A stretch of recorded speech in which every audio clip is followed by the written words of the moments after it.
Hello, everybody. This is Bernie Stroum, and welcome to my YouTube channel. Today, we have the Mack-Mcgraw Baseball League opening day, a new project between myself and Beatles Eternally that we are going to play in conjunction with one another.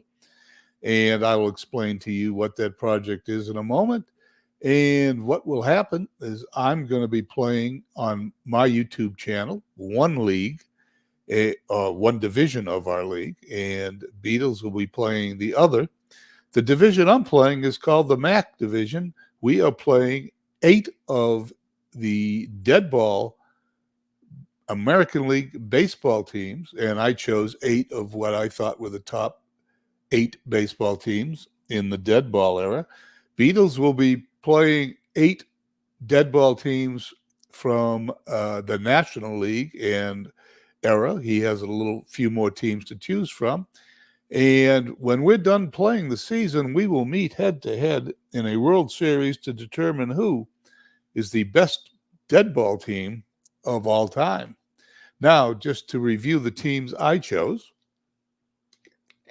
the Mack-Mcgraw Baseball League upcoming schedule is on the screen right now. The teams I picked, and I'm just going to go in order of how they're playing today. I picked the 1905 Philadelphia Athletics, the 1910 Philadelphia Athletics, the 1909 Detroit Tigers, the 1911 Philadelphia A's, the 1917 Chicago White Sox, the 1912 Boston Red Sox, along with the 1918 Boston Red Sox, and the 1906 Chicago White Sox. As you can see, Chicago, Boston, and Philadelphia dominated the dead ball era from 1901 to 1919 in the American League. And because of that, those are the only 3 teams represented. We're using out of the park baseball, and if you see on the screen the names of the teams and the logos don't look familiar, I am not using the official logos. I haven't changed them. I'm probably not going to change them. I may get the energy to change them in the game somewhere along the line, but right now we're using the logos that Out of the Park 25 has chosen for us.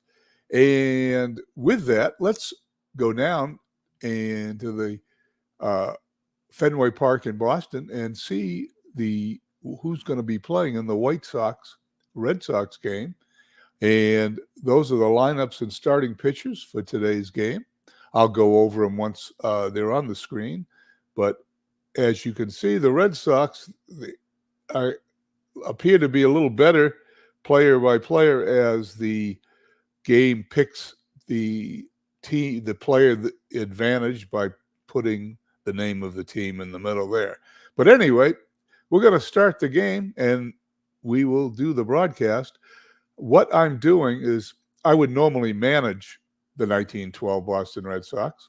However, I'm going to have the AI manage the Red Sox and the White Sox because when I do the play-by-play, I like to concentrate on just doing one thing. So let's start the game.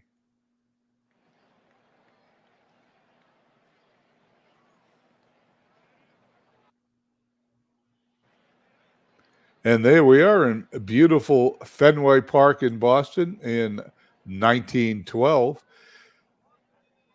For the visiting 1917 Chicago White Sox, and we will have doppelgangers.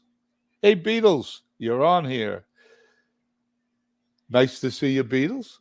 And I'm looking forward to your broadcast after this one.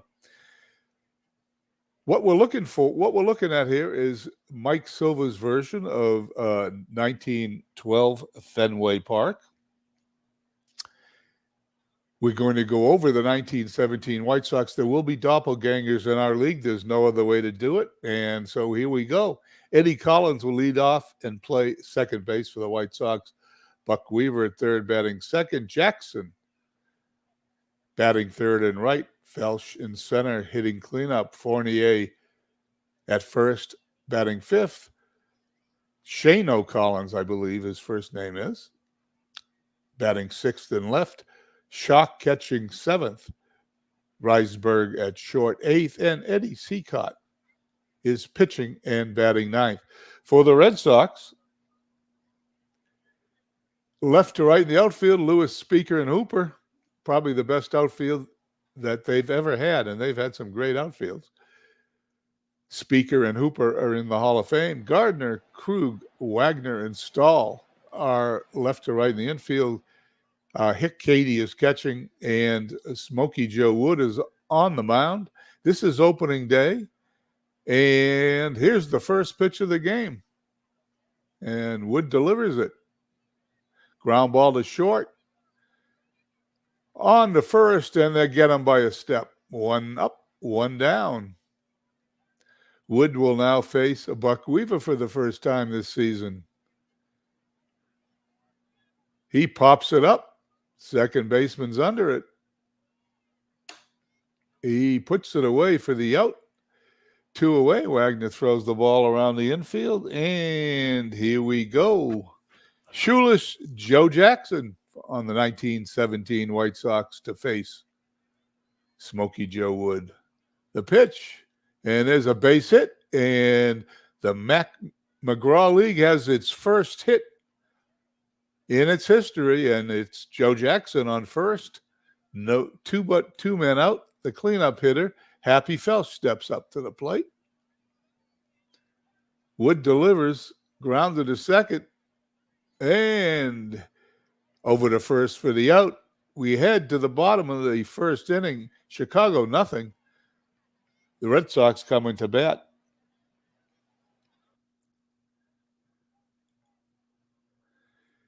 The Red Sox today will send Stahl batting first at first base to the plate, followed by Hooper in right, Speaker batting third in center, Duffy Lewis hitting cleanup in left, Larry Gardner at third, batting fifth, Wagner at second, batting sixth, Cady, the catcher, hitting seventh, Krug, the shortstop, hitting eighth, and Smokey Joe Wood hitting ninth. In the outfield, Collins, Felsch, Jackson left to right. Infield, Weaver, Reisberg, Collins, Fournier left to right in the infield. Schock catching, Seacott pitching. And here we go as Seacott gets the sign and delivers. Fly ball in the right field. That's going to drop in, and the Red Sox get the leadoff runner on. The 1912 Red Sox have their first hit in the Mack-Mcgraw Baseball League. Stahl at first. Hooper up. Seacott checks the runner, and there is an attempted, looked like it was going to be a bunt, but he didn't go for it. It's ball one. You're going to see a lot of bunting in dead ball baseball if you're not familiar, and there it is. There's the sacrifice attempt. He's going to throw to second, and he's going to be out at second, an unsuccessful sacrifice, and Hooper's on first on the fielder's choice. You're going to see a lot of bunting there as David Landau comes by. Thank you, David, for coming by and being one of our first spectators in the Mack-Mcgraw Baseball League. Seacott checking on Hooper will now deliver. Ground ball to second. Flips to the shortstop to get the force play. Two outs now. Both outs have been made at second base on force outs for Duffy Lewis, who comes to the plate with Speaker on first. There goes Speaker. And as you can see, he's out by a mile. The inning's over. We go to the top of the second. No score here in the Mack-Mcgraw League.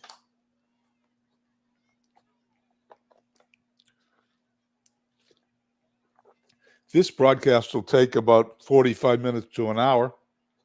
Sometime after my broadcast, Beatles on his YouTube channel will be playing game number 2. The National League will begin its games. Now, what I'm going to do is I'm going to broadcast a couple of times a week. This is the first game. Along with broadcasting, I will sim 2 weeks of the season. So after every broadcast, 2 weeks will pass. And that will mean we should get through the season in about 6 weeks, at least the American League season. I'm not sure what Beatles is going to do, but I assume he'll keep pace. Check swing and a walk. Fournier trots down the first, runner on first base for Shano Collins. Wood delivers. There's the bunt. It's in the air, and he is out.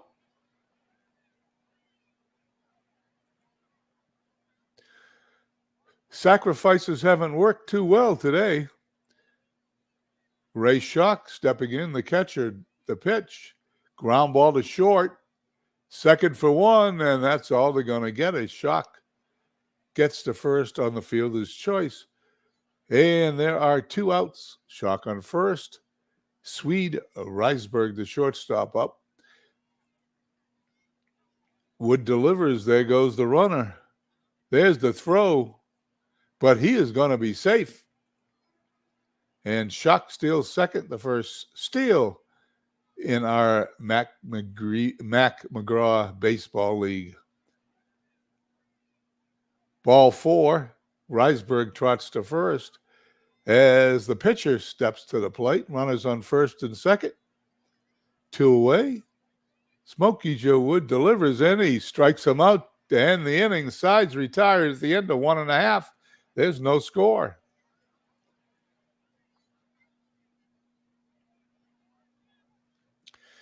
Here we go in the bottom of the second. Lewis Gardner and Wagner to face Seacott.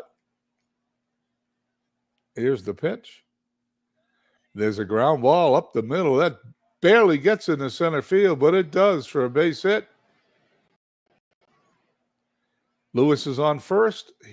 He is a threat to steal. Seacott delivers to Gardner there and has a swing and a fly ball to center field. I guess they were tired of sacrificing. He's out. 1 down.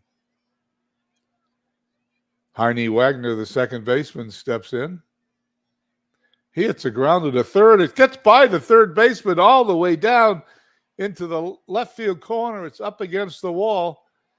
Rounding third and coming home is Lewis, and he scores, and the Red Sox score the first run in our Mack-Mcgraw Baseball League and lead the game 1-0. Some people say this 1912 Boston Red Sox are the best team in the history of the Boston Red Sox. And they also say the 1917 White Sox, who are known as the Black Sox in those days also, are the best team in their franchise history. The pitch. Grounder to third. Cross the diamond. Get the out. The inning has 2 outs. Wagner goes to third. Marty Krug steps up. The pitch, swing and a miss. That's the inning. Going to the top of the third, Red Sox lead 1-0. Top of the third, we'll see the top of Chicago's order, Collins, Weaver, and Jackson to face Wood. Here's the first pitch. Ground ball to second. Cross the diamond for the out. 1 down.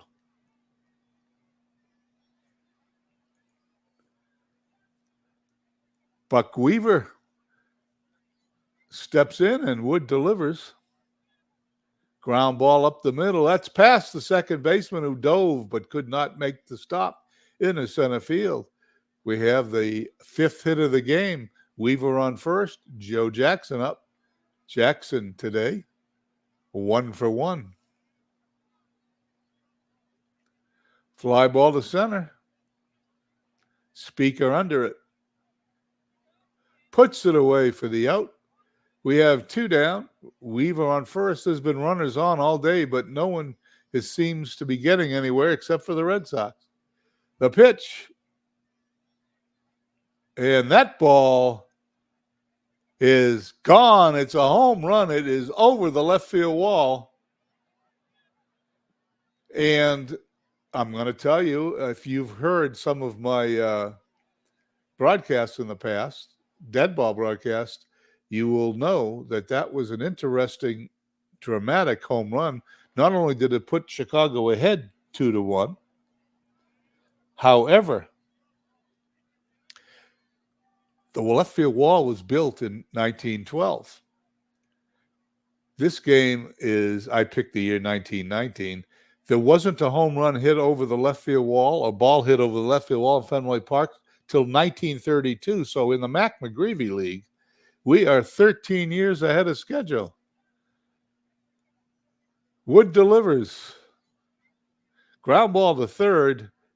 Gardner across the diamond for the out. Ends the inning, but not before the White Sox take a 2-1 lead as we head to the bottom of the third. Smokey Joe Wood, Stahl, and Hooper due up in the inning.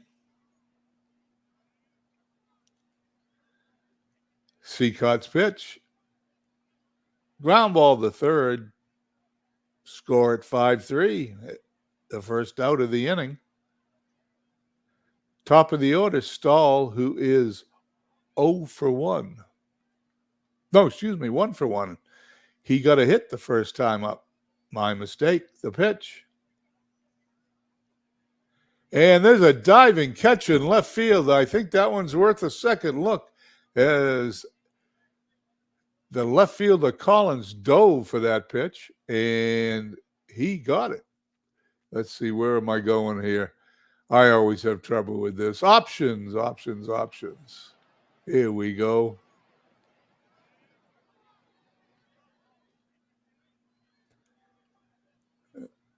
There's the diving play. Let's get a little closer, and we'll get a close-up.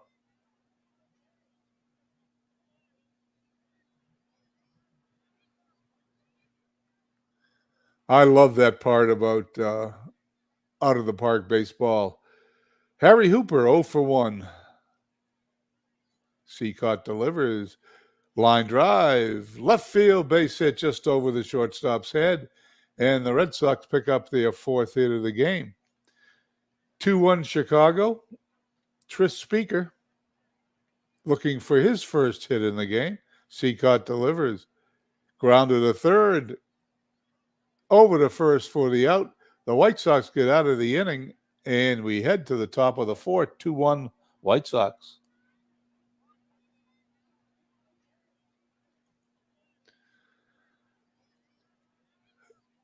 Shano Collins, Ray Schock, and Reisberg due up here in the top of the fourth inning to face Smokey Joe Wood. Slow roller to short, picks it up, cross to first for the out, 1 down. These are all great teams we pick. Some are going to win, some are going to lose. And the losing teams in our league doesn't mean they're bad teams. It just means that you can't be 2 winners of a game. Wood delivers. Ground ball to short. And there's 2 away here in the top of the fourth inning for Swede Reisberg, the shortstop.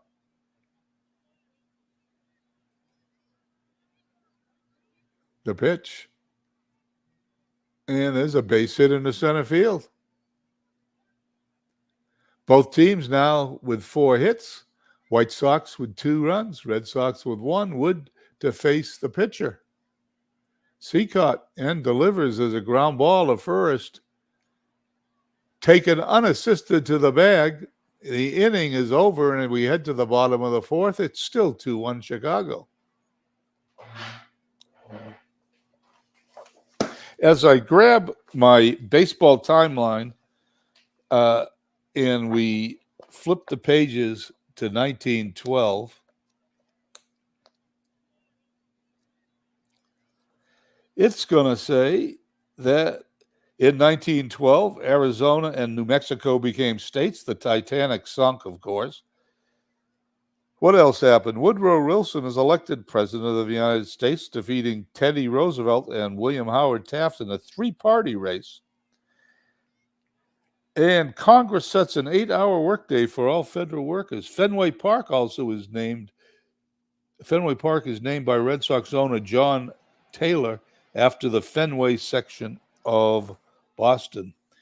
Also in 1912, in league news, John Montgomery Ward, who has been many things in baseball, including a player, manager, team president, and union organizer, now plays scout. He discovers Walter Rabbit Moranville in New Bedford, Massachusetts, and buys him for the Boston Braves for the big sum of $2,200. There's a lot more trivia and stuff we're going to go over. On April 15th, there's nothing on April 15th here in the encyclopedia, but it does say on April 12th, the fabled double play combination of Tinkers to Evers to Champs made its last appearance together, with Eddie Lennox anchoring at third base. The Reds beat the visiting Cubs 3-2. So that's how far we go back, but we're now in the bottom of the fourth inning, and Duffy Lewis is facing Eddie Seacott. Ground ball to second. Over to first for the out. One down. Fournier throws the ball around the infield as Larry Gardner, 0 for 1 in the game, steps into the left side of the batter's box. Here's the pitch. And there's a hard ground ball to second. And he's a quick out. Second baseman's been busy this inning as Heine Wagner, 1 for 1 today. He's knocked in the only Red Sox run. Seacott delivers. And there's a ground ball up the middle, base hit. Want to say hello to Dwayne Martz, David Lando, Beatles eternally, and it looks like the makings of a Beatles eternally chinwag here later this evening.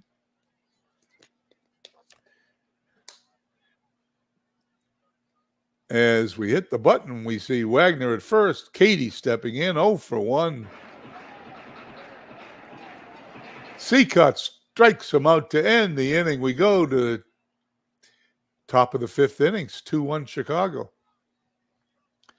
Collins, Weaver, Jackson, the top of the order to face Smokey Joe Wood. The pitch, and it's a pop-up, shallow pop-up to second. They got it for a quick out. Weaver 1 for 2.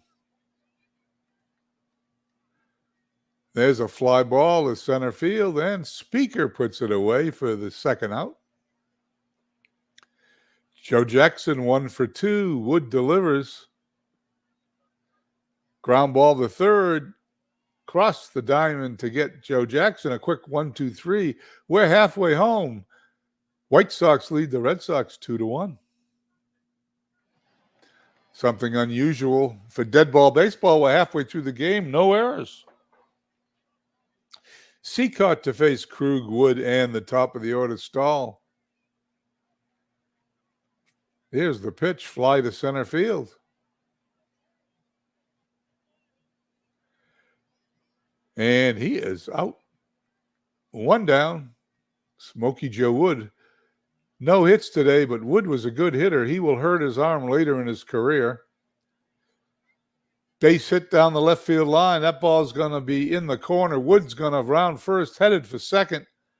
No sign of the baseball. There it is. He goes into second standing with a double. Wood would hurt his arm later in his career and end up playing a position as a position player at the end of his career, I believe, for the Cleveland Spiders. Stahl stepping in, 1 for 2 today with Wood on second.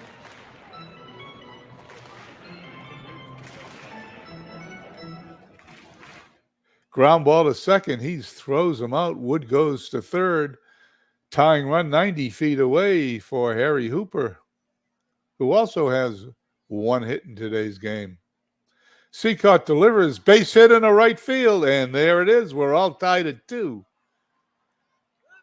If it sounds like I'm more excited about the Red Sox scoring than the White Sox, even though I should be impartial, I am more excited being a Red Sox fan, as everybody in here knows. Hooper at first, Tris Speaker stepping in. Seacott delivers. There's a base hit into center field. Rounding second base is Hooper, headed for third. Going to second base is Speaker, and there it is. He's safe. Everybody's safe. That's a single. Goes to second on the throw. The Red Sox have runners on second and third, 2 outs for Duffy Lewis. The famous Duffy's Cliff, which you can't see in this drawing, resides in left field. There's an incline in front of that left field wall. The pitch, line drive, shortstop gets it. Red Sox don't do any more damage. They do tie it up with a run as we head for the top of the 6th. Tied at 2. What else do we have in baseball's timeline here for 1912? I don't want to overdo it, but as the teams change sides, let me take a peek. I didn't look ahead of time, so none of this is planned. How about talking about the best of 1912? Ty Cobb hit .410, highest batting average. Ty Cobb had the highest slugging percentage, .586. Home run Baker, which we will see. And by the way, you will also see Ty Cobb. Baker and Tris Speaker led the league in home runs with 10 runs batted in. Baker, 133 hits. Ty Cobb, 227. And Clyde Milan had 88 stolen bases. Smokey Joe Wood, who you see on the mound today, led the league in wins with 34. And back to the game. Here we go. Top of inning number 6, Felsch, Fournier, and Collins. Lots of these players appear in our Field of Dreams team in a mixed league where that's going to be a base hit, where we combine a bunch of players from different years. And these players are all from the dead ball era, so they're going to perform very much as they did in their seasons. Fournier up, Felsch on first. Wood delivers. He swings and misses. 1 out. White Sox have 2 runs, 5 hits, no errors. The Red Sox 2 runs, 8 hits, no errors.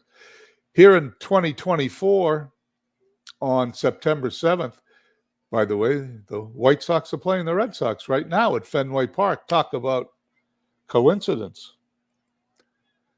The pitch, there's the bunt.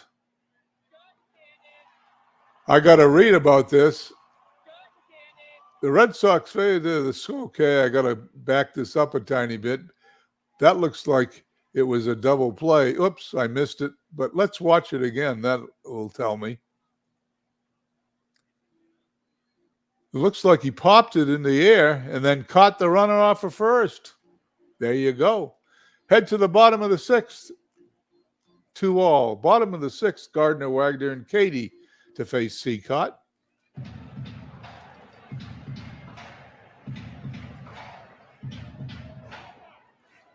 Gardner walks. He's on first. Wagner up. 2 for 2 today. The pitch. The sacrifice attempt, and it's going to be successful as the runner goes to second. Gardner at second base, 1 out. This is how they do it in dead ball baseball, but everybody here in the chat that I can see knows that because we've watched a lot of Beatles dead ball broadcasts, and I've done 2 years now of dead ball. I've done 1912 and 1917. Seacott delivers to Katie and intentionally walks him. Marty Krug, the shortstop, 0 for 2 today. Runners on first and second, 1 out. Fly ball to center field. Fairly deep. It's caught. Nobody's going to advance as Felsch throws the ball in. Smokey Joe Wood steps up to the plate. He's 1 for 2 today. He doubled his last time up, I recall. Ground ball to third. There's going to be an error. There it is.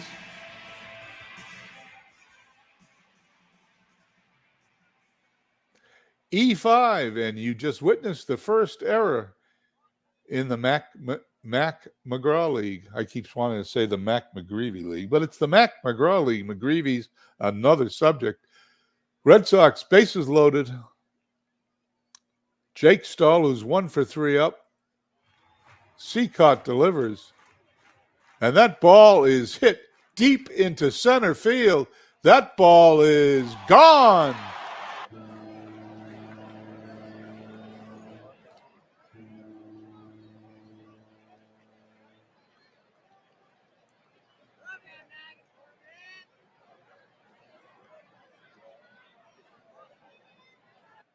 And there you go. You get to see the first grand slam in the Mack-Mcgraw League. And for dead ball baseball, there's been 2 home runs. Talk about unusual. Let's watch that one more time.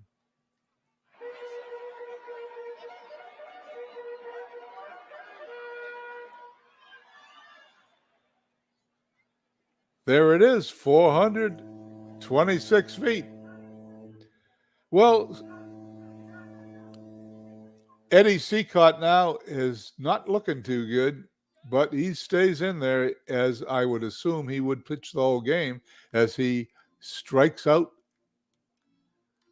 the next batter, and that ends the inning, but not before the damage is done. That was the leadoff hitter. As we head to the top of the 7th, 6-2 Boston. Top of the 7th, we'll see Schock, Reisberg, and Seacott to face Smokey Joe Wood, who now has a comfortable 6-2 lead. Here's the pitch. Ground ball is second. Throws to first. The ball is dropped. Is that a bad throw? It is. E4. And you have the second error in our brand new league. Runner on first. You don't like to see a play like that once you take a 4-run lead, but it happens. Wood delivers. There's the sacrifice. Smokey Joe Wood to first for the out. Sacrifice is successful. 1 out, runner on second base. Seacott up. Seacott 0 for 2. Can he help his cause? Let's see. He strikes out looking. 2 down. Runner on second base for Eddie Collins. He's a big star in the Field of Dreams League. He plays for, I believe, the St. Louis Hawks. Here's the pitch. That ball's hit towards center field, and it gets through past the second baseman. That will score a run. Ball gets by the catcher, and Seacott will end up on second base. And there's the 3rd run of the game for the White Sox. This game is not over as Buck Weaver, 1 for 3, steps in. Wood delivers. Ground ball to second. They make a play without an error. They end the inning, but not before.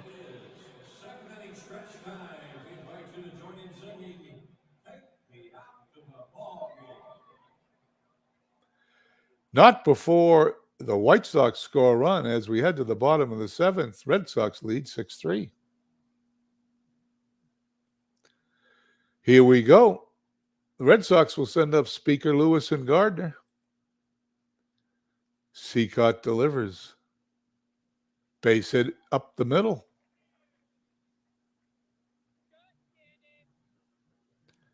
Runner on first is Speaker. Well, Lewis is either going to bunt or Speaker is going to steal second. Let's see which one it is. Speaker's going to be thrown out by a mile.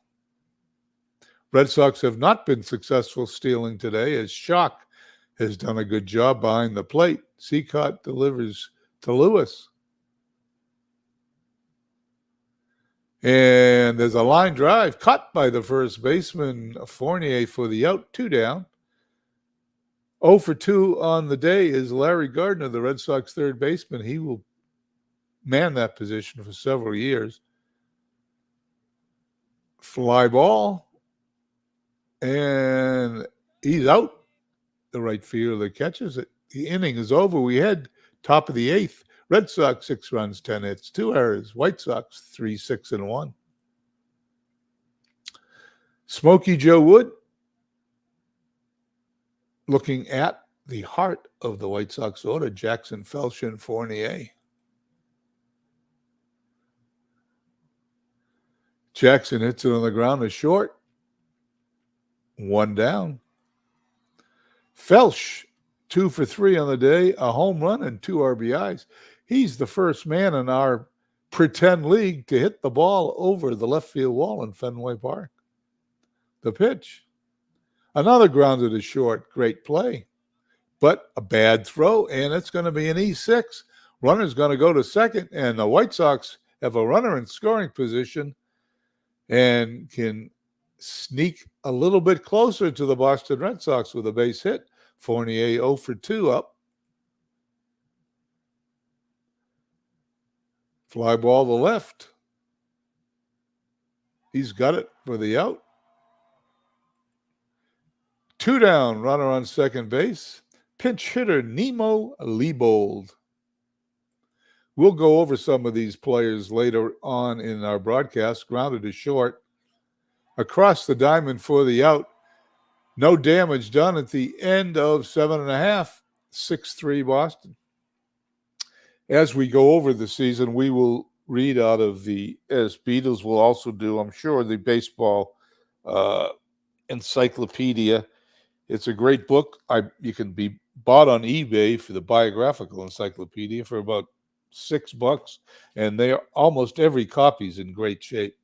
I highly recommend it. If you are going to do seasons like Dead Ball, like I started, as Beatles got me started, and I knew nothing about them, that and the DK baseball timeline are invaluable to keep you up on things. Seacott will face Wagner, Katie, and Krug here in the bottom of the 8th. The pitch, base hit, center field. Red Sox with hit number 11.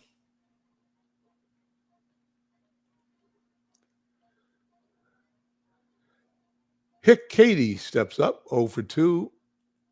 Runner on first. Red Sox looking for some insurance.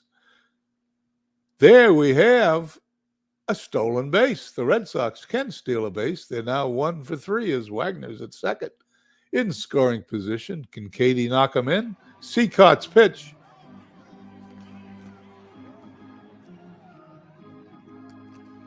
He's out 5-3.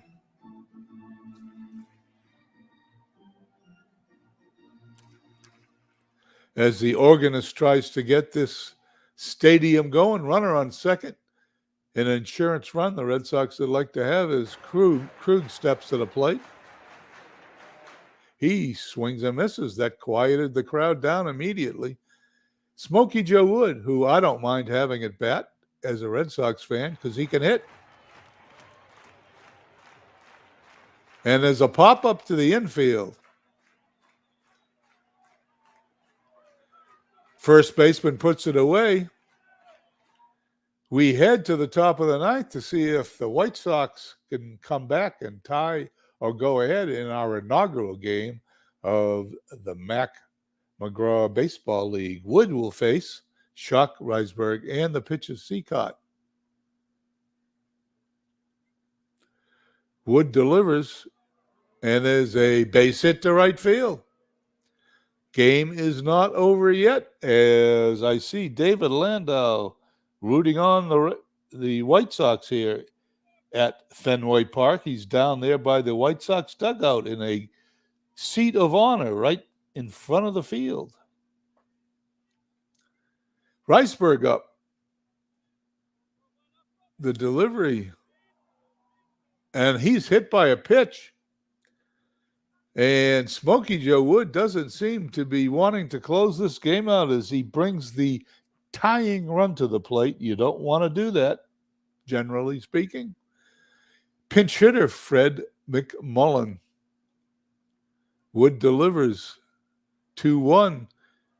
It's a base hit in the center field. Is this going to score a run? No, they're going to keep him at third. They don't want the first run of the inning to be made at the plate. Bases loaded. Tying runs on base. Nobody out. Smokey Joe Wood in trouble here as he pitches. And there's a fly ball to center field. Speaker coming in. He's got it. And there's not going to be an attempt. Schuck stays at third as Eddie Collins flies out to center field. 1 down. Red Sox playing back in double play depth for Buck Weaver. The delivery. And he's going to strikeout looking. You don't want to have that play called on you with the tying runs on base. He didn't even swing. The bat didn't even leave his shoulders, and Joe Jackson's going to face Wood. The pitch. And he strikes out swinging. The game is over as the Red Sox pour onto the field to congratulate their teammates. Red Sox, 6 runs, 11 hits, 3 errors. White Sox, 3 runs, 8 hits, and 1 error. Well, there you go. There's the inaugural game in 40 minutes of the Mack-Mcgraw Baseball League, a creation of mine along with Beatles Eternally. I'm sure looking forward to Beatles game, who's coming up next. But before that, let's read what one of the best assets, I think, of Out of the Park Baseball is the fact of the write-up it does at the end of every game. White Sox suffer a 6-3 road loss. The Boston 1912 Red Sox got their 1919 season off and running, and I picked 1919 as the year to do this in because the 1918 Red Sox were the oldest team in the league. Off and running with a win over the Chicago White Sox at Fenway Park. The final score is 6-3. Boston's pitcher Joe Wood, in particular, had a fine performance in 9 innings. Wood surrendered 8 hits while striking out 5, walking 2, and allowing 3 runs. Jake Stahl chipped in a grand slam home run for the Red Sox. In the bottom of the 6th for the game, the first baseman had 2 hits at 4 at-bats and a home run and a single. A run scored with 4 runs batted in. Smokey Joe Wood was quoted as saying, "We came out on top, and that's all I can ask for." Pitching-wise, as we can see here in a moment, Eddie Seacott, let me bring this up a little more. Eddie Seacott was the loser, 8 innings, 11 hits, 6 runs, only 2 earned. Struck out 4, walked 2. He ended the game with an ERA at 2.25. Smokey Joe Wood wins his first game, 9 innings, 8 hits, 3 runs, the same 2 earned runs, 5 strikeouts, 2 walks. And he also allowed 1 home run. Well, let's leave the game here for a moment. And let's hit this button, which says Finish Today. We finished today, but now what I'm going to do is go to a specified date. Like I said, I am going to go 2 weeks. Today was the 15th. I'm going to go play games through the 29th, and then we can review the standings that's right on the screen.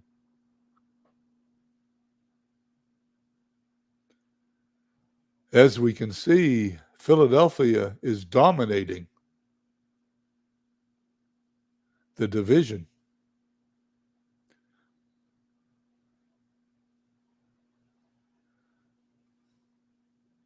Sox-Sebold, Stuffy McGinnis, Harry Davis doing well. Okay, the games are over.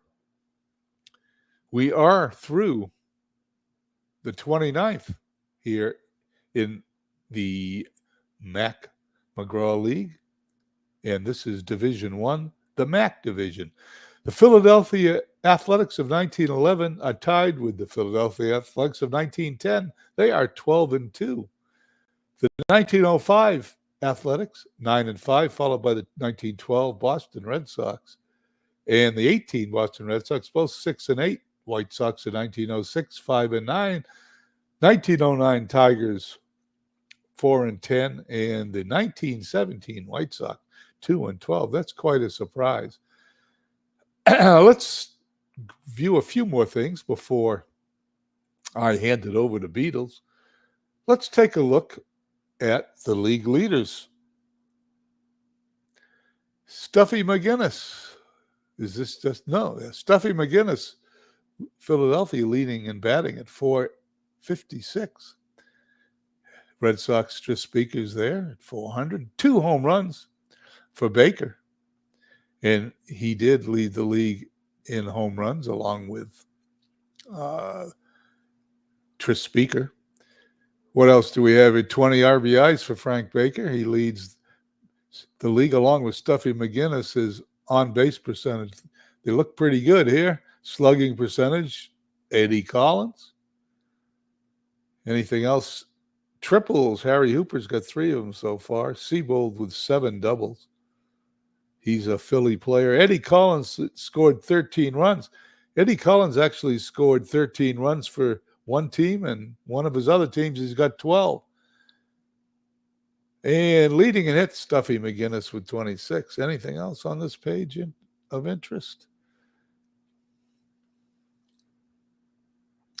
There it is. You guys can pick out what you want. We will, in fact, be printing some of these stats and putting them on my Facebook page. If you're on Facebook, you'll be able to follow this league on Facebook. Pitching leaders, Buck O'Brien, 050 is leading in ERA. Waddell, 5 wins, tied. Bender's tied himself with 3 wins in 2 different seasons for Philadelphia. Donovan for the Tigers have lost 4 games, along with Eddie Seacott. Anything else stick out here? Dutch Leonard leading in strikeouts per 9 innings. We'll print all these up. You guys can follow them if you'd like, and we'll go over them again. Let's go to the team schedule. The Red Sox, the next games that we will see play will be on the 30th, and once again, this is Philadelphia. I'm not sure what team that is, what year it is, but if I hit this button, it'll tell me. I don't have to play the game. The 1911 Philadelphia team will be facing the 1912 Boston Red Sox. I am looking forward to playing that game. I want to thank everybody. I want to thank Beatles eternally for helping me come up with the format for this league. I think it'll be fun. We talked about it for a couple of months before we started. I want to thank Dwayne Martz and Beetle. Ken Castro's here. Ken, I didn't see you come in. Thanks for coming in. Dwayne Martz was here. David Landau. Anyway, Beatles is up next. I'm not sure when he's going to be on, but he should be on fairly soon. We'll keep an eye on YouTube to find out when he announces it. Anyway, I want to thank everybody for coming by. And we will be, I got to get that off the screen. I don't know why. How this stuff gets on the screen, we'll never know.